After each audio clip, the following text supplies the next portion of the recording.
Hi there, so today we're fishing in Luce Bay. We're on Ian Burrett's Onyermarks.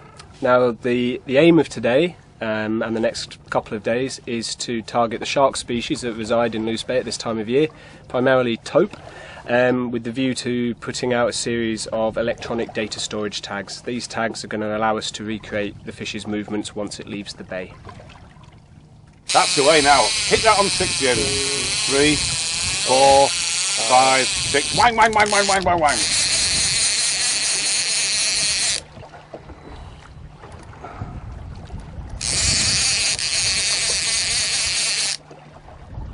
So now we've got a taupe on. We're going to get it to the side of the boat and we're going to bring them over, get them on the deck of the boat. We'll be taking the sort of basic measurements, sex, length of the fish. If it's a male, I'll be measuring the clasp length as well. I've also brought with me today some of my geolocation tags that record light, depth and temperature. Now hopefully these tags will attach on, and when somebody hopefully recaptures the fish, they'll take the tag off and return it to me. And when I get that data back and download it, I'll hopefully be able to track the fish's movement using the light to give me approximate latitude and longitudes based on sunrise, sunset, time of midday, things like that. The depth will give a really interesting insight as to whether it's moved off and over the continental shelf or not, and the temperature is also really interesting to see which temperatures it prefers, and also it can be help locate the fish as you can look at satellite images of sea surface temperature, things like that, and if the fish is swum near the surface you can use those temperatures to match against the satellite data. First we've got to get her in though.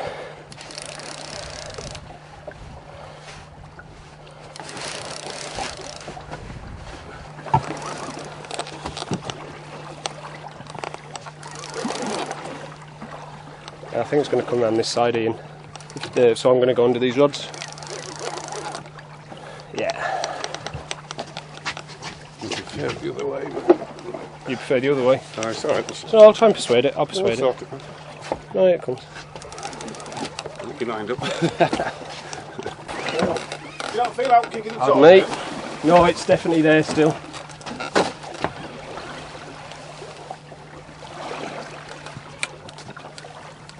No, she's still there, she's just taking a bit of line. So the mark and recapture data that SSACN have got through the Scottish Shark Tagging Programme has given us some really interesting insights into the taupe movements. You know, animals tagged in Scotland have ended up in the Azores, Iceland and all around the coast of the UK. The big question is, what do they do in between being caught, tagged, put back in the water and then recaptured? My work is trying to fill in some of the mystery in between the mark and the recapture incidences. There's a wealth of tools available to us in shark research that allow us to look into the behaviour of these animals in between the capture incidences. For instance, we are taking fin clips along with an army of volunteer anglers. These fin clips will allow us to look at the population genetics of these sharks around the UK and into the rest of Europe. Now when I say population genetics, it's basically to see if all the populations are breeding together as one big population, which we call panmixia, or if all the different populations around the UK are actually isolated from each other and isolated from other ones, say in the Mediterranean or the Azores.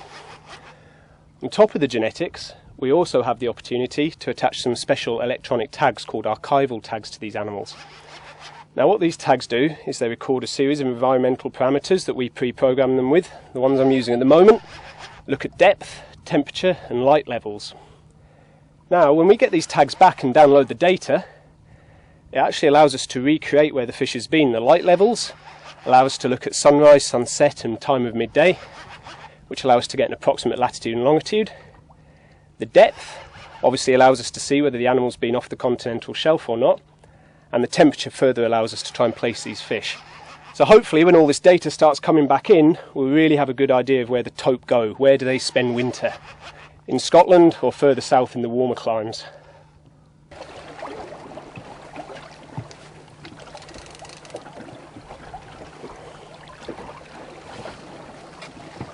I'm not sure if I'm that dropping in the line or not.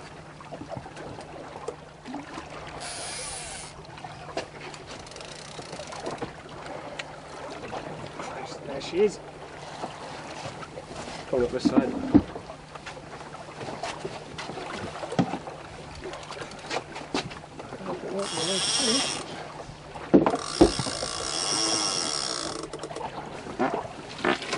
It's important to keep the fish level when you bring this in. And the easiest way with tote, hold them lightly with your knees. If the fish is thrashing around, then placing a wet towel over its head, over the eyes, will actually cause it to calm down a little bit. Well, this one's not too bad, but that's all you do. And the beauty of a barbless hook is that the hook pops straight out. So that's it. That's now ready for James to do his thing.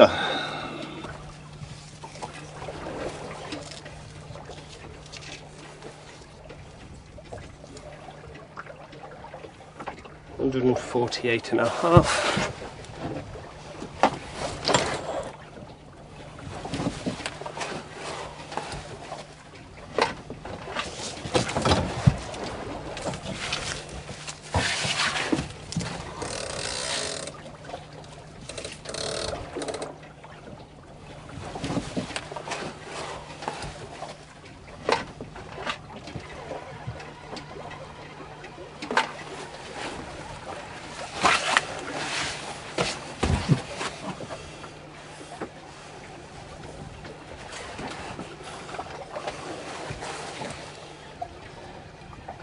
So this is just a small fin clip.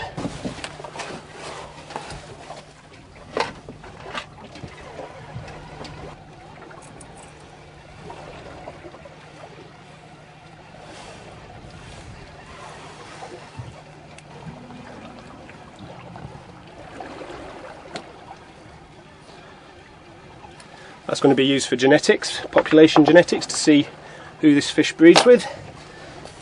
And there's the data storage tag that records depth, temperature and light levels. When I get this tag back, hopefully I'll be able to see where this fish has been. So this fella's ready to go back in now. Really important to keep the fish level, supporting underneath it with one of your hands while holding onto the tail with the other. I'm just going to hold it in the water. Ready to go away. Hi there, so what we're going to do now is we're just going to take you through the rod and the reel that we'd recommend you use for taupe. Now it's very important to pick the rod and reel to suit the conditions and also the fish species that you're trying to target. For the taupe, we'd recommend in lighter conditions a 6 to 12 pound class boat rod, and then when the tides pick up and you have to go onto heavier leads, we'd recommend maybe going up to a 12 to 20 pound boat rod. Got a 12-20 set up here, and you'll notice that I've got a lever drag multiplier reel on it. We'd really recommend that you go for a lever drag over a star drag reel, just because the lever drag allows you to get instant control that when you want to make that strike, when you're hitting into the fish, and then you can back off a bit and adjust very quickly and very easily to suit when you're playing the fish. On this reel, we'd also recommend braid. Braid gives you a lot more sensitivity, it allows you to see the knocks and strike early into the fish, which can help to reduce the possibility of deep hooking a fish. The braid that I've got here is about £50. We wouldn't recommend much lighter, maybe a £30 at the lightest, but certainly not below that. There are many different types of taupe traces on the market, but to be honest, you're better making your own. You know it's going to do the job, it's going to hold when you've got a big fish on. The basic ingredients, you want a couple of crimps, you want a nice swivel and a 6L bronzed hook. Or you may like to go onto a circular hook, that is just down to choice. I personally prefer the J hook, it's easier for removing the hook out of the fish. So we start off with 9-inch length of a wire, £100 up to 150. So have a short length. Crimp goes on first. I like to use quite a wide crimp, it's a 4mm crimp. The reason for that is, when you go through, some people make the mistake of crimping that there, and I've seen them come undone on numerous occasions. So you go out and through, and then you make a small loop, about ½ an inch, and you go back into it.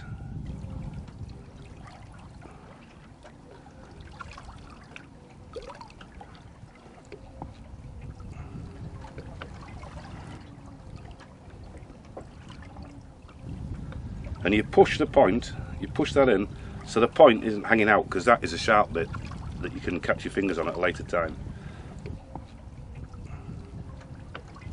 So that's one side ready to go. On the other side, we attach a swivel. Anything £50 plus swivel is fine. So again, we're going through, we're making ½ inch, and we're going back in again. It's a bit messy, but well worth it. So that's pushed in, so there's no sharp bits of wire there. You can buy expensive crimpers. I just use a cheap pair of pliers without a sharp cutting. And just three runs across the crimp.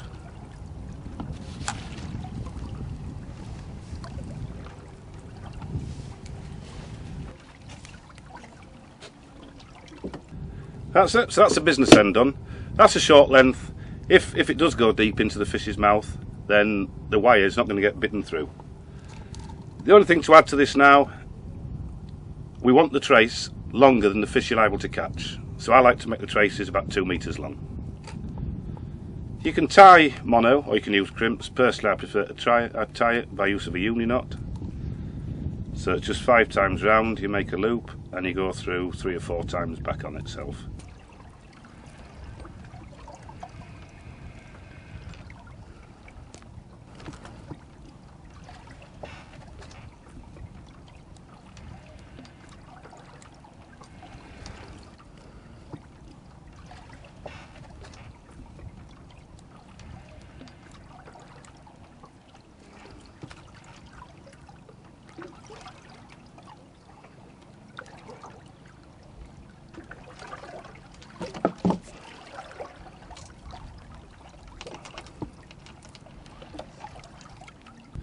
That makes up a lasso knot.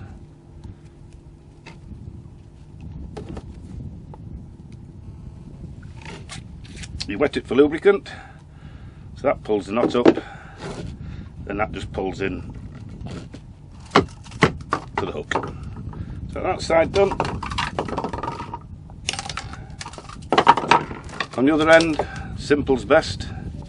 No need for crimps, just a simple double hitch. You double it up and just make a hitch through. That will never come undone or break. It's just a matter of trimming the ends. So that's the trace. Some skippers prefer, say, the circular hooks, and they will just use heavy mono, 150, 200 pound mono. But I've lost two really big fish at the side of the boat on mono, and vowed I'll always make sure I've got a bit of wire on, because it's not nice losing big fish. Yeah, once the trace is made up, we crush the barb. This aids unhooking, so basically you just run it round a pair of pliers and that takes the barb clean off. Now the bait is very much down to personal preference again. My favourite bait is what we just know as head and shoulders, and basically you're just cutting the mackerel in half with a straight line through. The reason for this is there's a lot of dogfish in this area, and a dogfish can't get that in its mouth in one go. So the dogfish will play around with it, but they don't tend to swallow it. And that just goes through the nose. Now you can, with fishing a barbless hook, little bits of inner tube, a little square over the hook, and that just keeps the bait in place and stops it falling off. So that's head and shoulders. The alternative bait we use when there's not a lot of dogfish about is the flapper. And that is a matter of cutting out the backbone. So you go fillet off both sides, and then you just cut the bone out. That's presented just the same way. There's a lot of dogfish about, they will torment that bait. So that's ready to go. So that's the hook, that's baited up. The business end to the rod and reel is by nature of a swivel and an interlock. That's an interlock swivel there. There's various types on the market. So that's hooked onto the main line, and the lead goes on a boom. This one's a tubey boom. I like the longer booms because it holds the trace away from your main line when you're dropping down. But there's things like zip sliders on the market. They all work. They all do the same job. Right, so this is ready to drop to the bottom. There's not a lot of tide running now, so we can get away with a small lead.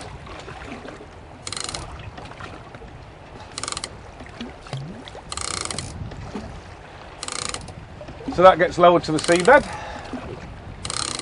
and once it's on the bottom, you need to set the drag or your reel so the fish can run if it wants to. You don't want the fish to feel the weight when it first starts to run. That's not far away from the bottom now.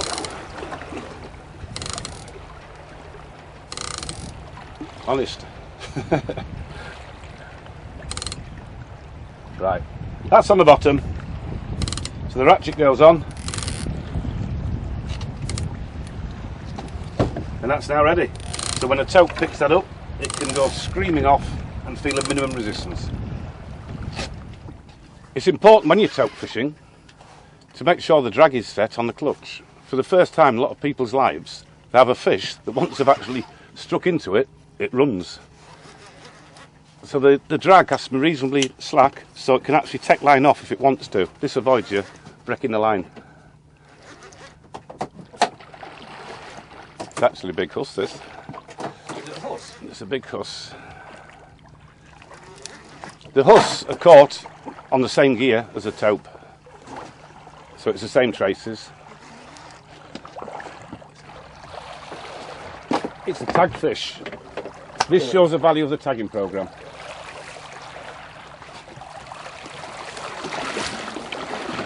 We'll be able to find out from that tag where it was caught, who caught it, and we can also work out growth rates. It's important with all sharks that you actually keep them horizontal, both bring them in the water and for removing the hook. So when you do get a tagged fish, you might find that you have to clean the tag up a little bit. Some seaweed maybe clings to the tag as biofouling. If you just run your thumbnail over the tag, it'll scrape up a lot of this weed and let you see the tag number. Now the tag number is closest to the fish. This number is 5463. By the time we record that, we'll then be able to go back into the records and see when 5463 was originally tagged, how big it was and whereabouts it was. It's important that fish are weighed in proper slings. Now you see when I'm carrying here, I'm supporting him under the belly and I'm keeping him horizontal as well. That stops any of the internal organs moving about too much and causing too much damage. So the head goes in there and that covers the eyes up, which will actually make the sharks go quiet.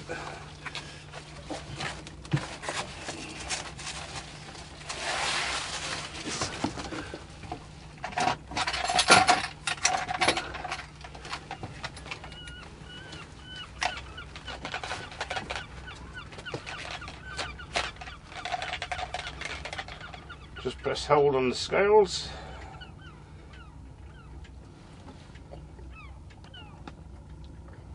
And that is 13.3 pounds.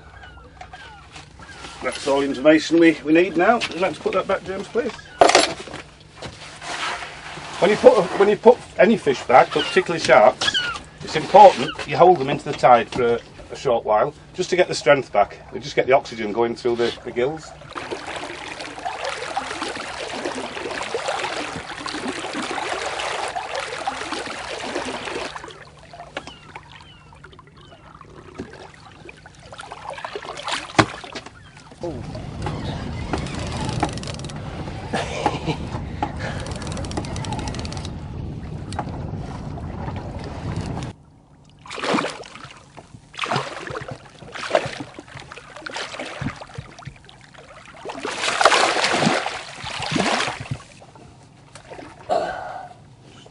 Pull it both together.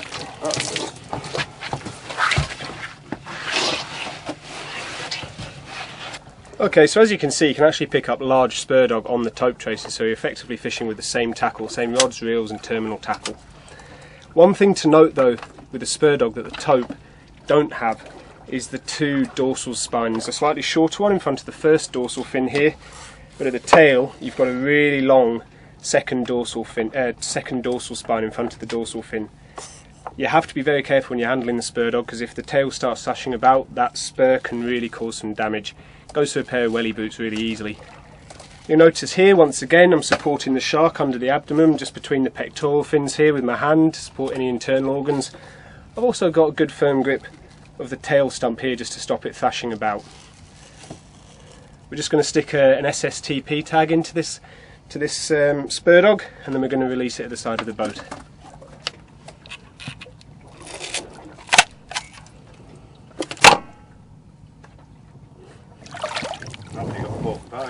Shit.